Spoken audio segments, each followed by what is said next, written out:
Hello, and welcome to Southeast Iowa Union Sports Talk. We are live, and we are powered by Fairway, as always, Fairway Food Stores.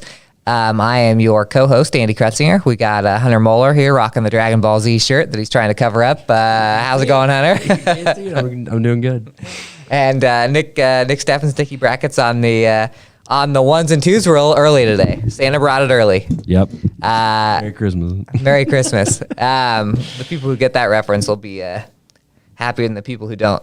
But we are here with a little high school sports action. We're going to go a little quick today. Yep. I have been summoned to the dentist at about 1:30, and I still have stories to do. So that's why Santa brought it early today.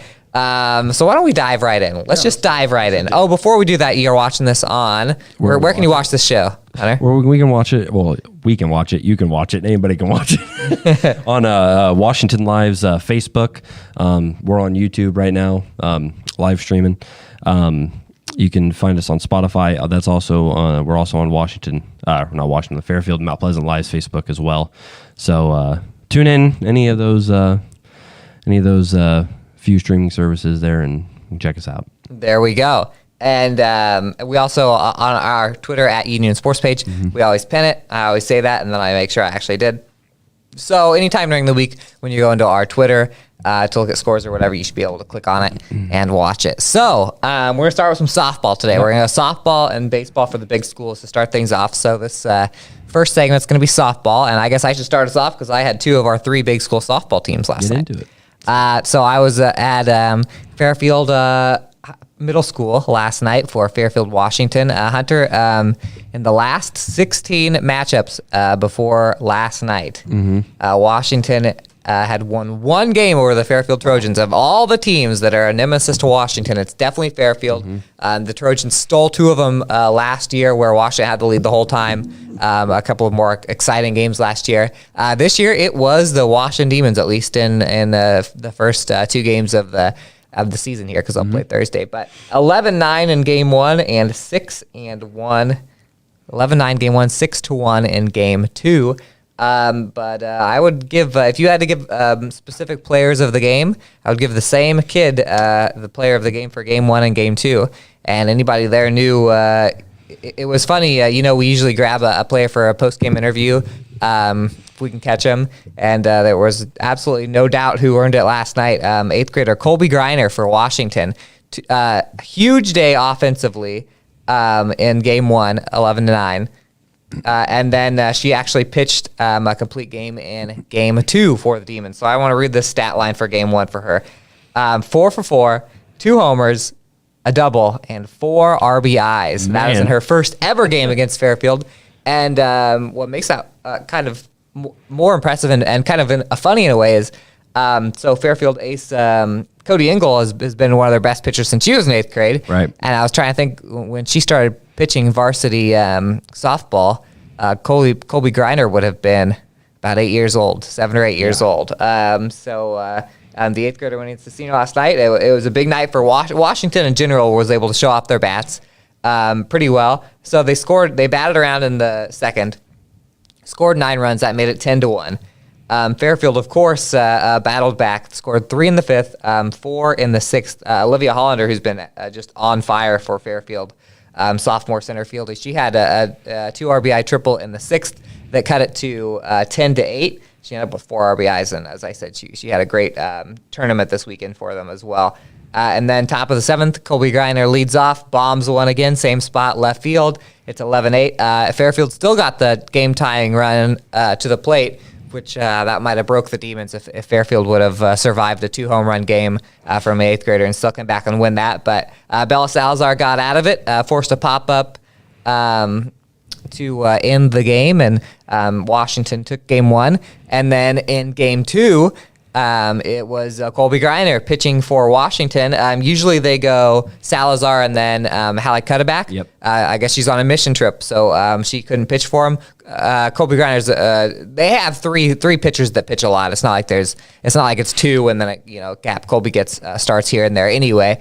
But she did a great job. She held Fairfield to a 1 run, which has to be their lowest in probably like 100 years against Washington, and their lowest of the season. She pitched great. By the way, I had some insight. Speaking of Colby Griner and the Griner family, I have some a source that let me know why Colby is so good at softball as an 8th grader, because I talked to her grandparents last night, and her grandma said that, so we know that there's a lot of them in the family that are playing sports right now for Washington, and Colby's the youngest, so her grandma said that since she was the youngest, she's the one who got picked on growing up, which is why she's so tough. So I said, you know what, I'm going to say it on the show tomorrow, and promises made, promises delivered. Delivered that line. You had a good one. Yeah, that's right. I actually texted you to make sure you reminded me. And I didn't. So yeah, she struck out 5. Salazar actually struck out 10 in game 1, despite the fact that Fairfield was still scoring a lot. Leah Helmick had a nice game for Fairfield. She had a couple hits and an RBI. Ella Griner had a couple hits in an RBI in game 2, and she had a nice game 1 as well. So it was a good night for the Griner family, and a very rare night for Fairfield getting swept at home anyway. And as I said, last year it was like no matter how good Washington played last year, it got to the 6th and 7th inning, and didn't matter what the score was. Fairfield was going to string together base hits until they won the game, and this year Washington is finally knocked them off. So big win for the Demons, by the way, because that keeps them 1 game below Burlington in the SEC standings, with, I believe, Keokuk and Burlington to go. Well, and Fairfield on Thursday, because Fairfield will come to Wash on Thursday. So if the Demons can get that, then it's a real thing. They are absolutely right there with Burlington for the conference here in a couple weeks. So and you were at a softball game that I was kind of shocked when you texted me the score of game 1, because Mount Pleasant was playing at number 9 Burlington last night. Yeah, the story kind of, the past couple of weeks for Mount Pleasant, obviously, they've been on a little, struggling as of late, and, errors have kind of been playing a big part. But last night, the Panthers looked pretty good out there in the field. I was texting you, and I said, yeah, Mount Pleasant's only down 4-0, and it was 1-0 for four innings. They had a great effort from Ty Alter. I believe that's her name. Yep. Is that right? Pitching for the Panthers there, sophomore. She only gave up 4 hits and had 1 strikeout through 4 innings there. So, as I mentioned, great showing for her there. Panthers looked good out defensively. Really, the story of the night was they just couldn't get the ball outside of the infield. And if it went to the outfield, it was finding a Greyhound glove. Really, just couldn't get the runners on base and bring them home there. Mount Pleasant had just 3 hits. And 10 innings through those, 10 innings total through the 2 games there. As I mentioned, it was 1-0 heading into the 5th inning there in that first game. A 2-run homer kind of really, put the game on ice for how it was going, just at the plate for the Panthers there. So it ended up being 4-0 in that first one. They just had 1 hit in that game. Addison Clark, freshman Addison Clark, had a 2-out single in that one. And then in game 2, it was really what Burlington's been doing to teams all season long. It seems 12-0 for the Greyhounds in that one. Once again, struggling at the plate for the Panthers. The Greyhounds knocked in 5 runs in that first inning, 3 more in the second, and then plated 4 more in the third there to win at 12-0 after 3 innings. So a tough one there for the Panthers. But I mean, looking at that first game, they showed that they can hang with one of the best teams in the state. And obviously we can say Burlington's one of the best teams in the state. Obviously ranked 9th and just got done beating number 2 Norwalk over the weekend. So and then they had 8th grader Jocelyn Martin. Or JoLynn Martin in the circle there, and her and Jersey Beachy both picked up hits in that game, or picked up the 2 Panther hits in that second game there, and then Martin pitched in the circle as well. Yeah. So I mean, a pair of defeats, but you got to be, I'd be feeling good with how the season's been going so far, and you come in against a tough Burlington squad, and you're really in it you're really in it the entire game. Looking at that first game there. Yeah, it's funny because. So Mount Pleasant played Washington in 3 games, and in 2 of those games they were leading in the 3rd inning, I think. And then to have this close one against Burlington, which it's a good sign when you have a lot of young kids. And by the way, those 3 pitchers for Mount Pleasant are all freshmen and under. Maya Starr and Martin and Alter are all pretty young and inexperienced, and they're able to hold that Burlington offense a little more silent. But that's good when you have a young team. You want to see them have a couple of these games where they're playing these super teams, and they can hang with them, that's a sign that maybe down the road here they'll be knocking off those teams. Although Burlington has a ton of young kids too. So. Yeah, that's what's crazy is the Southeast Conference seems to be young like all around. Yeah, it is. It is. But it is. So probably if you took an 8th grade freshman team of every conference and had them play a tournament, I would probably say Southeast Conference probably have a pretty good, darn good chance. So updating the standings. It's kind of turned into a 2-team race in the SEC. It hasn't kind of turned into a 2-team race. It is a 2-team race right now. Burlington. Yep, Burlington 8-0, Washington 7-1, Fort Madison and Fairfield both 3-5, Keokuk 2-6, and Mount Pleasant 1-7. So that 3rd through 6th are still up for grabs, and it seems like Washington and Burlington when they play, which I believe is next week, right? Yes. Mount Pleasant and Fairfield definitely play next week. That might be whatever happens on Thursday. That might be no. Washington and Burlington actually play the last 3 games of the. So Washington plays Keokuk next week. So wow, because it literally could be decided. Probably going to be decided in that last series of the year, no matter how it shakes out. But yeah. Speaking of shaking out, let's shake out some of our commercial time here. I've got a couple minutes of sponsors, and we're going to come back. We're going to talk about the big school baseball games from last night, and then we also have some big stuff to come with the small schools and a big Major League Baseball update. That's called a teaser, so you stick around. Locally owned bank providing award-winning customer service. We believe that we are more than just a federation of banks, but a federation of communities, serving Brighton, Richland, Wellman, Washington, Iowa. Federation Bank's highly skilled staff is here to make sure you are able to accomplish your personal and professional goals, whatever they may be.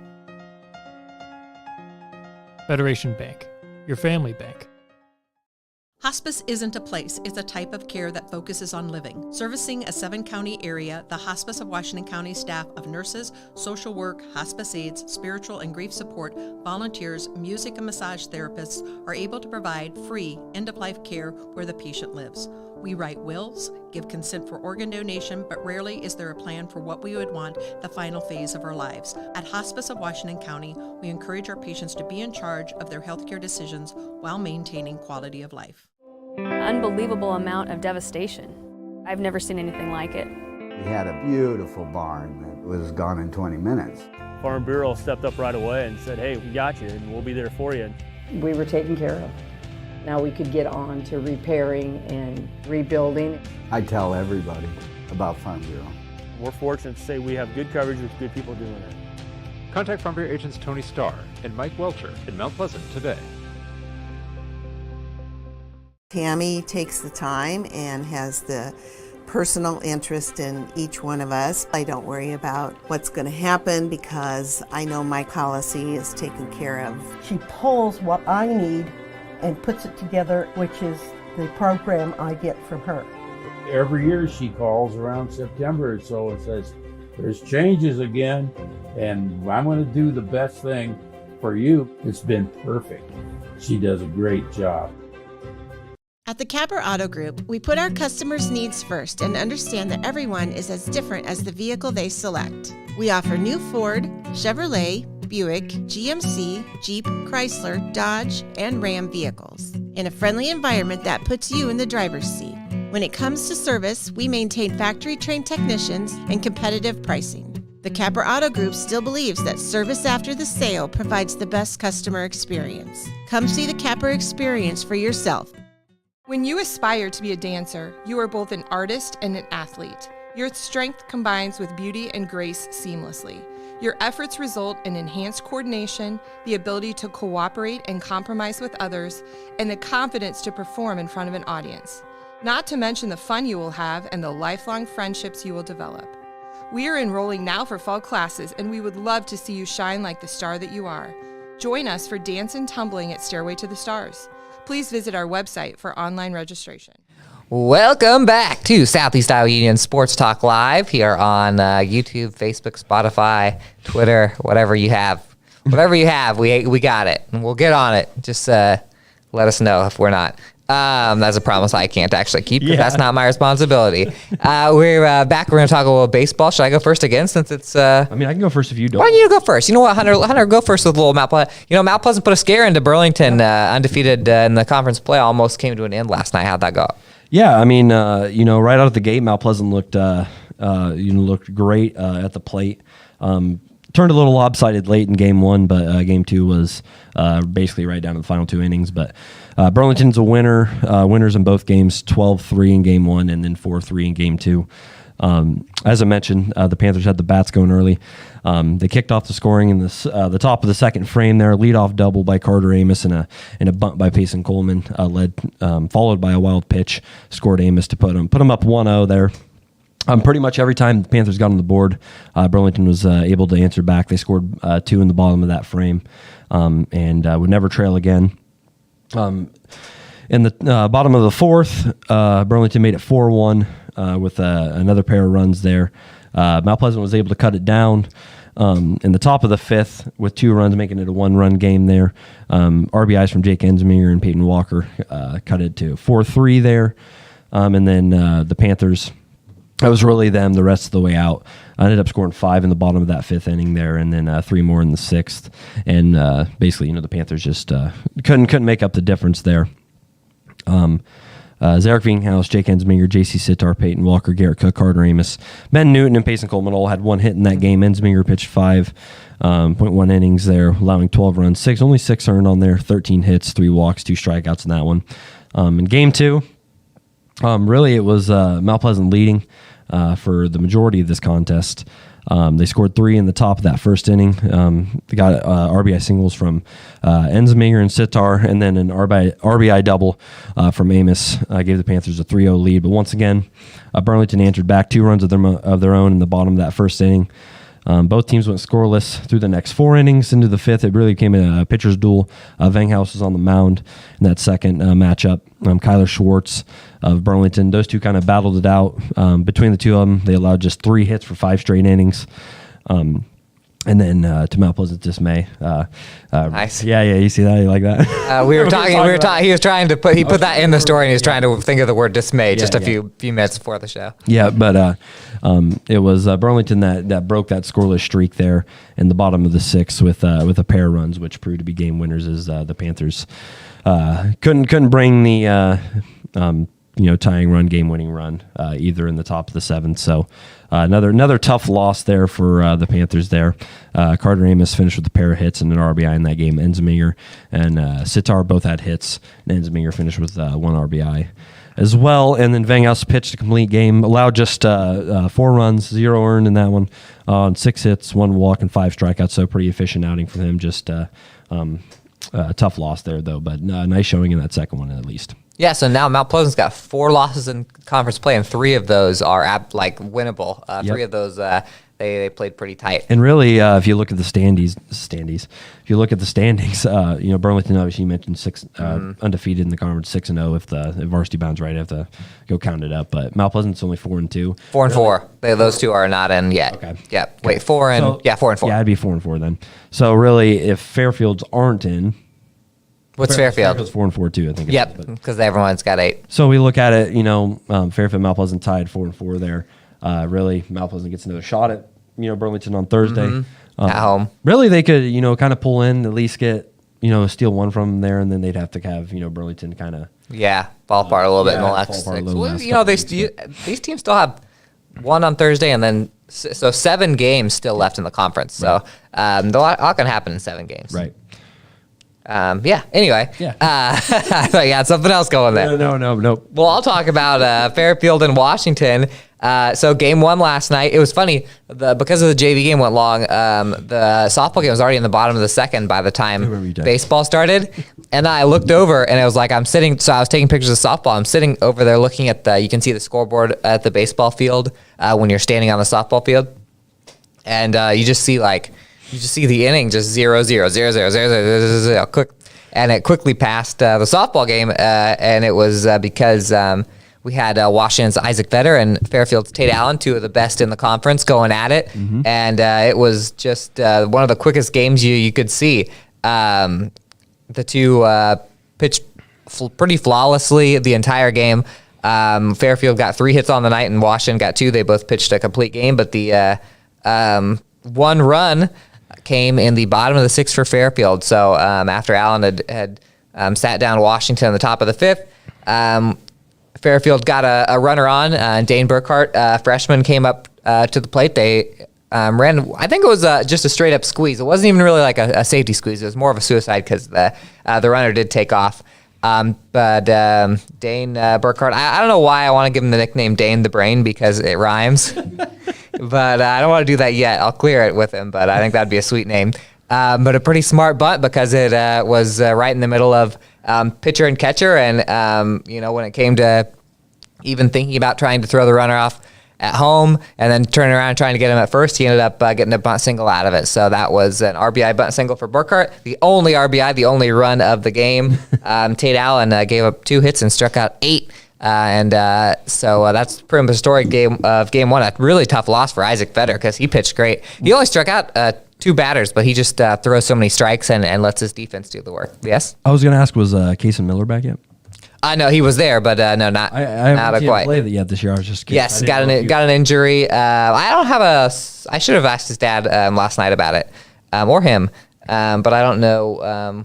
I know he was battling injuries during wrestling season as well. So. I just knew he was injured or something, and I was that's kind of a. That's a big the big loss for them, especially because. They lost a good amount of senior talent from last year. Well, and I believe they had, I think Tate was playing in the outfield, and now he's came into shortstop. Yeah, he plays shortop. If he doesn't Miller pitch. was playing shortstop last year. Yep, he was their main shortstop last year. So yeah, they're a little, messed around, and Fairfield has lost a lot of close games. Right. They've played more close games than probably anybody. Mm-hmm. So they finally got a couple last night because there was a walk-off in game 2. It depends on how you define a walk-off. I'll explain what happened. First off, it was 4-4 going into the 8th. A wild one. In this one, there was a lot of back and forth. Caleb Zaglaski had tied the game for Washington in the 5th at 4-4. They went into extra innings in the bottom of the 8th. Aiden Kruger got on for the Trojans. Tate Allen bunted him over, and then Landon Nordift. And by the way, if I'm pronouncing that name, I should have asked him how to pronounce his name last night. I've heard it like different. When I see his name, I want to say No Drift, but I think that's just because of the Fast and the Furious. I'm a big Fast and the Furious fan, so that's what pops into my brain. But Landon came up and sent a shot to center, which sent a shot to center, and center fielder misplayed a little bit, but jumped up and it bounced out of his glove. I probably would have scored a hit, but it was on the official. Very official iScore and Varsity Bound apps is going down as an error. So I still count that as a walk-off. Yeah, why not? So he got the second on it. It wasn't technically a double.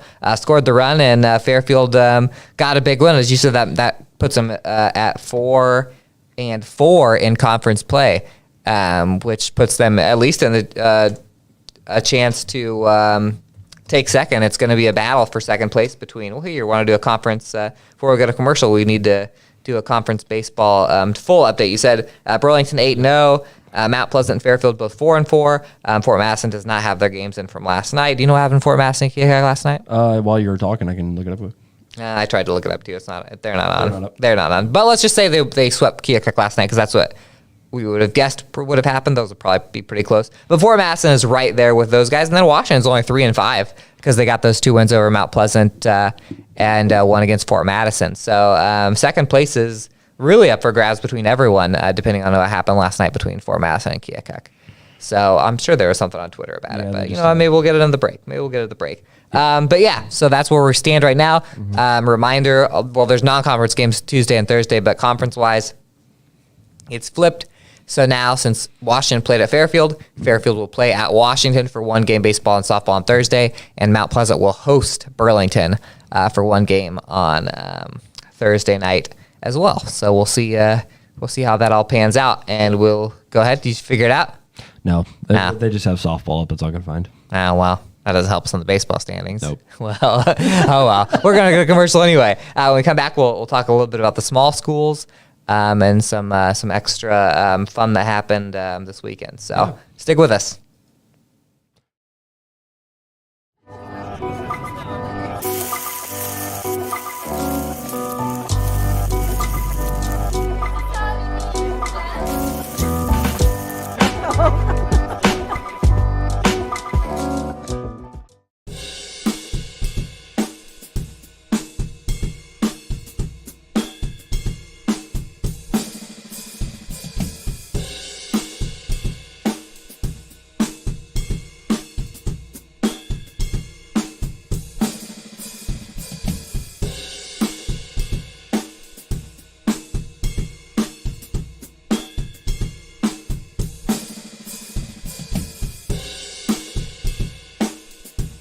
Family owned and operated by Andy and Sarah Ross, Ross Auto has been your vehicle repair and maintenance headquarters since 1935.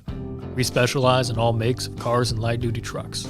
With our variety of available services, let us help you keep rolling and your vehicle operating efficiently. Services include general auto repair, alignments, brakes, fuel injection, and more. Schedule your appointment today at 319-653-5656. That's 319-653-5656. Bring the kids and share the memories from steam engines, antique cars and trucks, tractors, gas engines, and horses. Maybe your memories are of great food from the North Village to the Log Village, or going to one of the amazing concerts. This is the place where memories are made. Make plans now to enjoy the history of the past at the 2023 Midwest Old Threshers Reunion, August 31st through September 4th in Mount Pleasant. Visit oldthreshers.com for more details. At 5 Star Community Credit Union, we want to help you lead a better life. We offer competitive rates and convenient appointment times for all kinds of loans: auto, recreational vehicles, home equity line of credit, holiday, and personal loans. We make it easy to build your credit and enjoy the good things in life. We invite you to join 5 Star Community Credit Union. We are community-minded and member-focused. Come visit our locations in West Burlington and Mount Pleasant or online at 5starcu.org. Federally insured through the NCUA, Equal Housing Lender. At Brown Shoe Fit, we pride ourselves on traditional sit and fit service that's been serving the Mount Pleasant area since 1952. At Brown's, we have shoes for the whole family. From kids to adults, we carry the finest footwear for every occasion. Whether you're looking for something for work, casual wear, or exercise, we've got you covered. And don't forget about our selection of safety toe footwear for both men and women. Come visit us 6 days a week and experience the best in traditional sit and fit service. Brown Shoe Fit, where quality and tradition meet.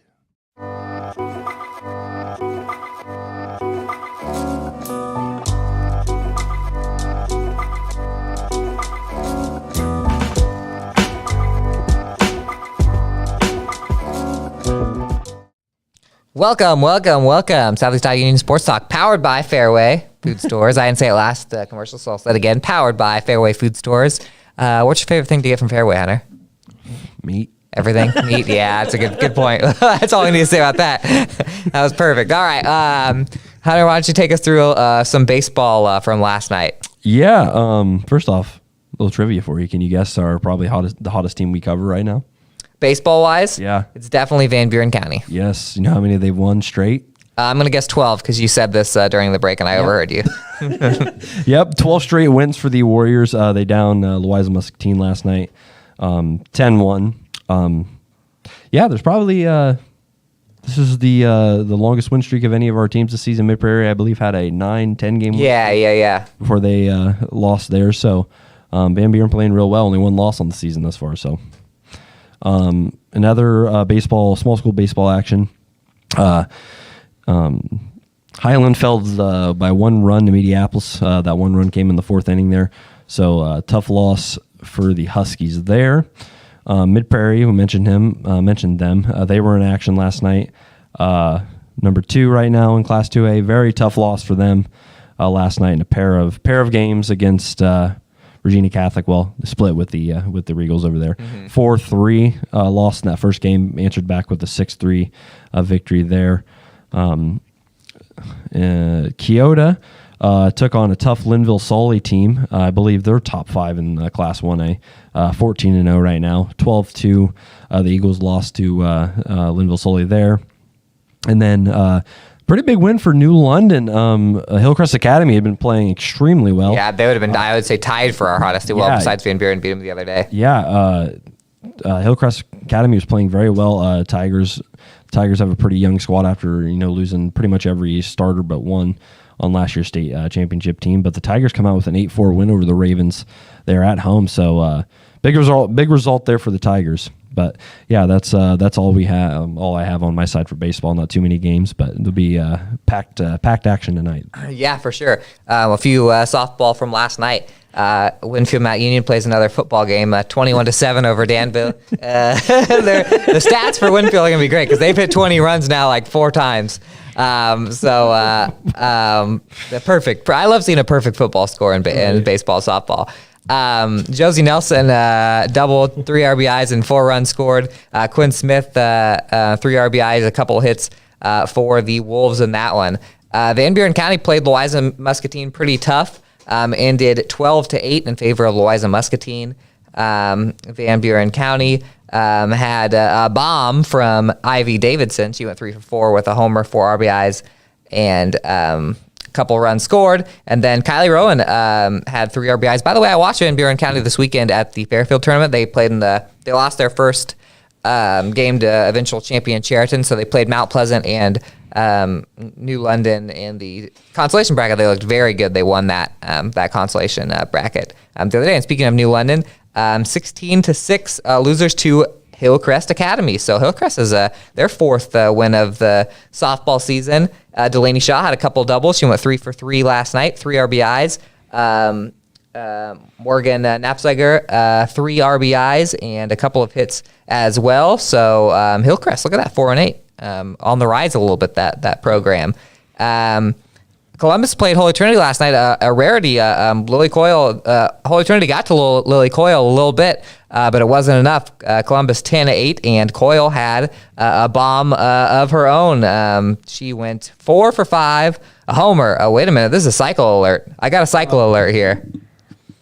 Yes, I got a cycle alert. 4 for 5, homer, triple, double, single. Wow. Cycle for Lily Coyle. I still have yet to do the story on the softball roundup, but I know what we're leading it with. And a couple RBIs for her. Jocelyn Fulton, 2 for 4 with 3 RBIs. We got to tweet out that cycle alert as soon as possible. And then Keota falls 12-0 to Linville Sully. And have I missed anybody? Have I missed anybody? Did I click on Highland? Did I click on Highland? Nope. I click on Highland. They play against Pekin tonight. Did they play last night? Sure did. Yep. 13-1 winners over Mediapolis. No offensive stats here. Oh my gosh, I was just looking at the Highland Mediapolis all-time series. You want me to count how many times Highland's beaten Mediapolis in softball? 1, 2, 3, 4, 5, 6, 7, 8, 9, 10, 11, 12, 13, 14, 15, 16, 17, 18, 19. 19 in a row for Highland over Mediapolis in softball. And that team is heating up a little bit as well.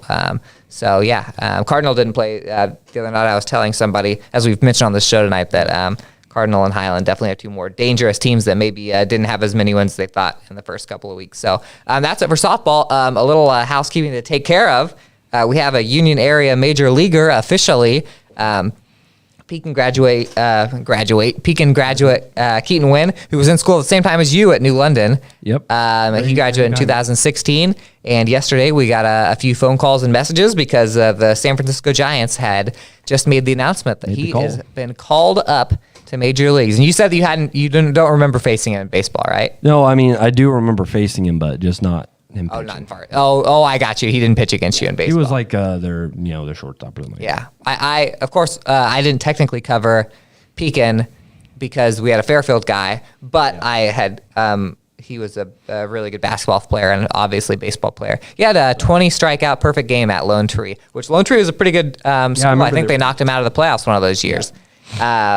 Yeah, of course you remember. He's won against them. 20 strikeout perfect game when he was in high school. So he's called up by the Giants. Now he should be pitching against the Cardinals. I assume he's in the bullpen. Well, he pitches for AAA Sacramento, and he's a starter. He's in the rotation. Right. And they pushed his start back the other day because they knew he was going to get called up, obviously. And so I would assume he can come in at any time. They're in St. Louis tonight, which, funny enough, is the closest field to his family. And they had something last night. Yeah, MLB posted on Twitter. Like a bunch of people, like the whole town's here. It's like yeah, they also they said it was the first time he's ever actually been to a major league park, which is kind of insane. It is crazy. But then I was also a kid growing up in South Central Iowa, and I didn't go to a major league park till after college, till college. So I kind of get that a little bit. I mean, the rest of his life he's been playing at the other fields, so he didn't have time to go to a major league game until now. Right. They play at 6:45 tonight at St. Louis, so he didn't get in last night. But they play at St. Louis tonight. They play at St. Louis tomorrow. Yep. And then on Friday, he gets to go against the Dodgers. Yeah. Giants, Dodgers, his first taste of the rivalry. So, Keaton Wynn, we'll be watching out for that. Got a little story and hopefully a bigger story here later in the week about that. So, everybody watch the game tonight. And probably on TV for a lot of people. Yeah. in Pekin area, at least, because I think they usually get the Cardinals. Anyway, you got anything else? Nothing really, other than summer sports are continued to chug along, I guess. That's right. And we got to chug along because we got about 12 minutes to do about 30 minutes of work here after the show. I'll be in West Burlington tonight watching our Van Buren County Warriors take on the Falcons over there. So yes, and I am going to go to Washington for their game against a baseball game against Oskaloosa, but I'll make a short appearance in Winfield because my kid plays a youth game in Winfield, and so then I'll go on up to Washington. So I might get to see a little bit of the Winfield games as I watch my child. And that's all. So we got to get going because we got a lot of stuff to do. Yeah, we do. I got to go to the dentist. For Hunter Moeller and Nikki Brackett's Southeast Iowa Union Sports Talk powered by Fairway. We will be back next week. See ya. See ya.